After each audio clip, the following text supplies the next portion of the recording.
कौन जमाना आ गया, कोई शर्म नहीं, कोई बड़े छोटे की लिहाज नहीं, ना कोई अपने घर की, परिवार की, माँ बाप की, भाई बंधु की, रिश्तेदार की इज्जत की तरफ देखते। छोटे छोटे बच्चों की नादानी की बात जो सुनते हैं तो देख के ये लगता है कि दुनिया सारी बदल गई। और किशोर जारी है, कुछ कहा नहीं जा सकता कि परिणाम भी क्या होगा आगे जाके। यहाँ तो 5-7 लोग आते होंगे, 10 आते होंगे, लेकिन बाहर की दुनिया में तो पता नहीं क्या होगा। छोटे छोटे बच्चे अपनी मनमर्जी का काम करने लग गए। माँ बाप भी थोड़े लापरवाह है संतान के प्रति। वो भी ध्यान नहीं देते कि हमारा बच्चा क्या करता है, कहाँ बैठता उठता है। जब बच्चे के प्रति माँ बाप इतना लापरवाह हो जाता है, फिर बच्चों को आज़ादी जो मिली, उनको इतना ज्ञान समझ नहीं है। उस आज़ादी में उनके कदम बैठ जाते हैं, गलत रास्ते पे जब चल पड़ते हैं उनकी वो फिर आदत पक जाती है और फिर वो आदत छुटवानी बड़ी कठिन है।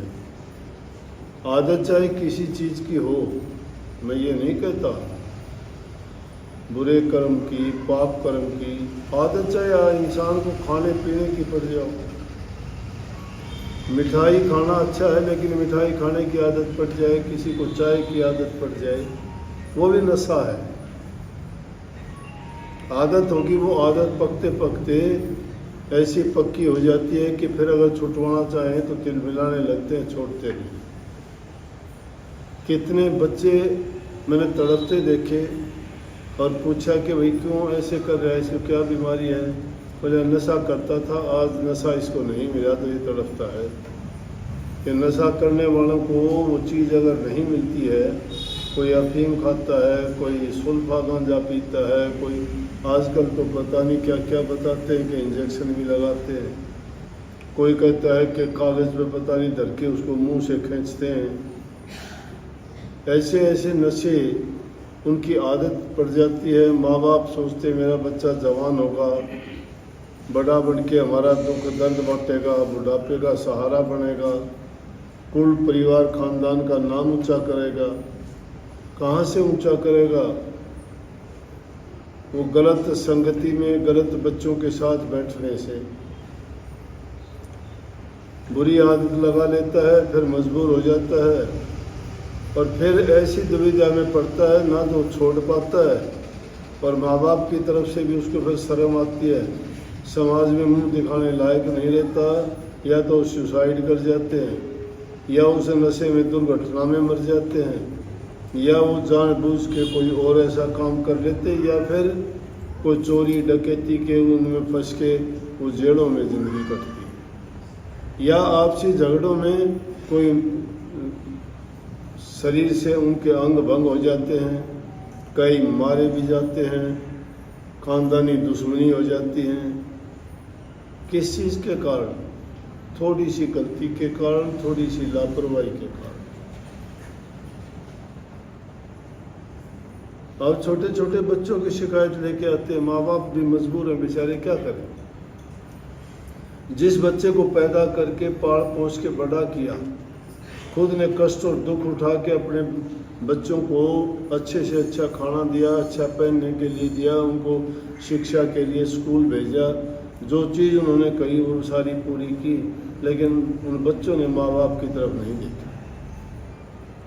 जिन्होंने सारी ज़िंदगी सब कुछ दिया, उनसे मुंह फेर लेते हैं। 2 मिनट में किसी के साथ 10 दिन बात हुई उसके हो जाते हैं। माँ बाप बेचारे अब कुछ कहने लायक भी नहीं, कुछ कह भी नहीं सकते। अगर कहते हैं तो पुलिस भी उन्हीं को पकड़ के लेके जाती है, क्योंकि आज़ादी, कानून, अब सामाजिक जीवन तो तहस नहस हो गया ना, खराबी की ओर चला गया। हमारे देश के संस्कार, ये संस्कृति, ये सभ्यता हमारी नहीं थी। हमारी सभ्यता थी बूढ़े बुजुर्ग की इज्जत कदर करना, माँ बाप की आज्ञा में रहना, जो वो कहते चाहे गलत हो चाहे गलत, तो माँ बाप कहता ही नहीं, लेकिन कहने में बात आ जाती है। गलत कुछ समय के लिए लगता है, क्योंकि हमारी इच्छा के विरुद्ध जो बात होगी और हमें कोई कहेगा तो यूँ ना कर, तो हमें लगेगा कि मेरी जो मैं करना चाहता हूँ वो नहीं करने देता, तो बुरा लगता है। वो हम बुरा मानते, बुरा नहीं है, लेकिन वो कहने में आ जाता है कि चाहे वो बुरा हो, लेकिन माँ बाप किसी का बुरा नहीं करता। माँ बाप तो ये चाहता है, क्योंकि अगर माँ बाप बुरा करता तो पैदा नहीं करता, पैदा कर लेता तो पालता पोसता भी नहीं, अगर पालता पोसता तो उसको जवान नहीं होने देता। सब कुछ अपना जीवन जिसके लिए लगा देता है वो नालायक है। अपने माँ बाप को छोड़ के 4 दिन की दोस्ती, 4 दिन से किसी से बात करके, जिसके संस्कार का नहीं पता, घर परिवार का नहीं पता, जिसके रहन सहन का नहीं पता, उनकी आदतों का नहीं पता, उनके पारिवारिक इतिहास का नहीं पता क्या है, उनके साथ नाते जोड़ के वो सुखी हो जाएंगे क्या? उनमें से तो मैंने बहुत से ऐसे लोग देखे हैं जिन्होंने ऐसी नासमझी की बात की है, वो बर्बाद होते देखे। सड़क पर गाड़ी चलती है, रेलवे ट्रैक पर रेल चलती है, हवाई जहाज़ों के भी रास्ते बने हुए हैं, जो रास्ते से भटक गया, ट्रेन ट्रैक से भटक गई, गाड़ी सड़क से उतर गई, तो उसको दुर्घटना, एक्सीडेंट कहते हैं, उसमें बर्बादी होती है। इसीलिए जो इस जीवन की गाड़ी को अगर पटड़ी से उतार देता है तो वो भी बर्बादी के रास्ते पे ही चला जाता है। अब आप जिसको भक्ति कहते हो, नाम कहते हो, गुरु की शरण कहते हो, सत्संग कहते हो, उसमें शिक्षा तो तुम्हें मिलेगी, लेकिन उस शिक्षा को मानने वाले कितने लोग हैं? नानक साहब ने कितनी कमाल की बात कही कि नानक का नाम जहाज चढ़े सो उतरे। बात क्या बात है, सब कुछ कह दिया। नानक नाम जहाज, नाम का मतलब सत्संग, प्रभु की भक्ति, अच्छे गुण, संतों का संग। वो जिसको मिल जाता है वो तो जहाज है। जहाज क्या करता है? समुद्र में भवसागर से पार लगाता है, क्यों? जहाज है जो उस पर चढ़ जाता है। जैसे सत्संग में आके मिल जाते हो, गुरु की आज्ञा में चलते हो, उनकी शिक्षा को मानते हो। गुरु क्या शिक्षा देता है? पहली शिक्षा यही देता है, इंसान चरित्रवान हो। नंबर 2 कहता है कि घर परिवार में सुख शांति रखे।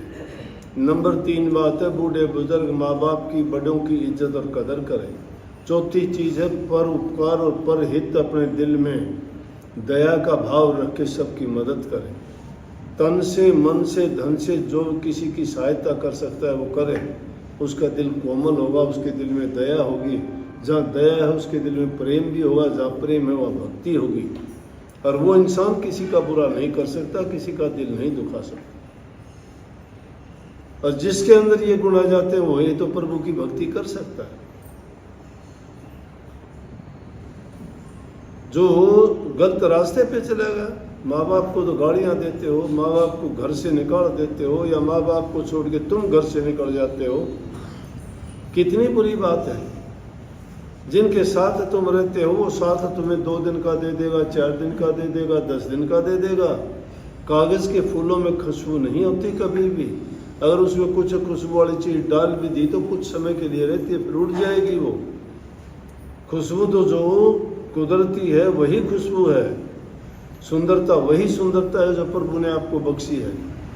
अच्छे गुणों जैसी कोई चीज़ नहीं है। परमात्मा को भी वही जीव प्यारा है जो परमात्मा के बनाए नियमों के मुताबिक अच्छे काम करता है, दिल में प्रेम भाव रखता है और सबके हित के काम करता है। इसलिए मैं सत्संग में जोर देता हूँ, पहली चीज़ इंसान का चरित्र ऊंचा। जिन लोगों का चरित्र अच्छा नहीं है ना, वो खुद बर्बाद होते, औरों को भी बर्बाद कर देते। एक इंसान लाखों को सुधार देता है। संत एक ही तो आते हैं, अपना समय लगा के संसार के जीवों को अच्छे रास्ते पे चलाने का प्रयास करते हैं। उनकी बात को जो मान लेता है उनका जीवन का पार उतारा हो जाता है, सफल जीवन है उनका। इसको जीवन जीना कहते हो तो जियो, पाप कर्म करके, बुराई करके, खोटे कर्म करके अगर जीवन जीना कहते हो तो जियो उसको तो कीट पतंगे, सुअर, कुत्ते, जंगली जानवर, बद्दी से बद्दी योनियों वाले भी जीते हैं। इंसानियत और उनकी तुलना करोगे क्या? इंसान के अंदर ज्ञान है, समझ है, विवेक है, बहुत पवित्र जीवन है। इसको सुंदर ढंग से जियो, खुशी खुशी से जियो। ये अवसर बार बार नहीं मिलता, आनंद लो इस जीवन का। आपके आनंद के लिए परमात्मा ने क्या क्या बनाया। काम मेहनत करते हो, अच्छा खाओ, अच्छा पहनो, जो तुम्हें किसी प्रकार का कष्ट दुख ना दे। कई लोग कमाते हैं, पैसा आता है, शराब के, मांस के, मिट्टी के लग जाते हैं और उल्टे सीधे कामों में, वह करते करते झगड़े मुकदमों में फंस जाते हैं, फिर कोर्ट कचहरियों में लुटते पिटते हैं। मन का चैन नहीं, रात की नींद नहीं, किसी से दुश्मनी, किसी से दोस्ती।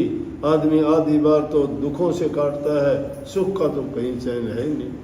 अरे हमारे से अच्छा तो उस मजदूर को देखा करो, चाहे समझ कम है उसमें, उसके पास धन नहीं है, लेकिन मजदूरी करता है, शांति से 2 रोटी खा के सड़क पे भी सोएगा, वहाँ भी नींद आएगी उसको। बराबर से गाड़ियाँ गुजरती रहेंगी, वो सड़क के किनारे सोता रहेगा, चिंता है उसको। शहंशाहों जैसा जीवन जीते हैं वो लोग। तो ऊंची चीज है इंसान का चरित्र। चरित्र जिस इंसान का गिर जाता है वो 2 कौड़ी का नहीं है। आदमी का ईमान नहीं जाना चाहिए, इंसान की वफादारी में कोई फर्क नहीं आना चाहिए। कोई तुम्हारे ऊपर एहसान कर दे, कभी भूलना नहीं चाहिए उसको। एहसान फरोमोश मत बनो। लेकिन जो माँ का दूध पी के माँ के साथ झगड़ा करता है, गालियाँ देता है, घर से निकाल देता है, वो तो सब कुछ निंदनीय है उसका। कैसी माँ उसके लिए। लेकिन उस माँ का इतिहास देखो ना, तुम्हारे कपड़े धोती थी, तुम्हें बदबू आती थी, उल्टी करते थे तुम उसके कपड़ों में, और वो माँ तुम्हें कुछ नहीं कहती थी। आधी बार उसको तुम्हारा डाला हुआ गंध उसको खाना पड़ता था, और उस माँ को तुम गालियाँ देते हो, उस माँ को घर से निकाल देते हो। क्या जीवन है। वो आदमी सुखी रह सकता है जो इन बातों को समझता है। क्या भक्ति है वो।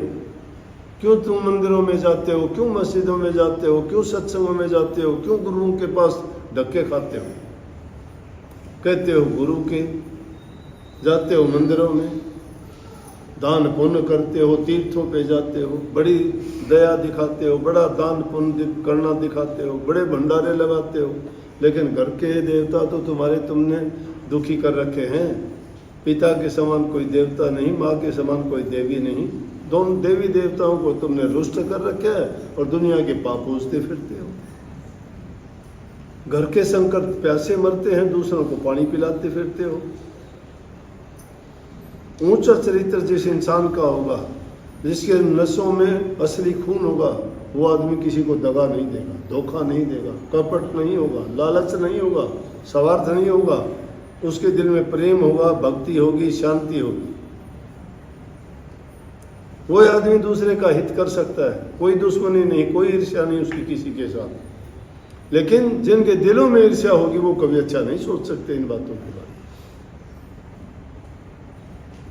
में। अब जब हम ऐसे होंगे तो संतान हमारी कैसी होगी, उनमें ये गुण होंगे जरूर, क्योंकि जैसा वो हमारे से सीखेंगे, देखेंगे, उनमें वो गुण अपने आप आ जाए। इसलिए भाई बच्चों को, अकेलों को दोष ना दो। घरों में हम उनको अच्छी शिक्षा नहीं दे पाते, हमारा ध्यान नहीं है उनकी, हम अपनी मस्ती में रहते हैं। कितने तो बच्चे आके कहते हैं मेरा बाप शराब पीता है, बर्बाद कर दिया सब। बच्चा कहता है तो बच्चों की कमी कैसे निकाल देंगे उस हालात में। माँ बाप गिरे हुए हैं। इसलिए अच्छे गुण अपनाने चाहिए। अच्छे गुण जो सीख लेगा, तब कही नानक साहब ने कि नानक नाम जहाज है। सत्संग में जाके जो अच्छे गुणों को अपना लेगा, धन्य होगा आप लोग। जो बुराइयों को छोड़ दे वो भी धन्य है। तुम भक्ति वो कोई चीज सोचते हो, भक्ति कोई अलग चीज नहीं है। अच्छे गुणों को अपना लेना ही भक्ति है। जिसके अंदर अच्छे गुण नहीं हैं, अच्छे संस्कार नहीं हैं, वो आदमी कोई भक्ति के काबिल नहीं। भक्ति है क्या? पहले भक्ति माँ बाप की करना सीख जाओ, पहले भक्ति दीन दुखी की करनी सीख जाओ, फिर भक्ति गुरु की सीख जाओ, परमात्मा की भक्ति तो उसके बाद आए। सबको बहुत बहुत आशीर्वाद।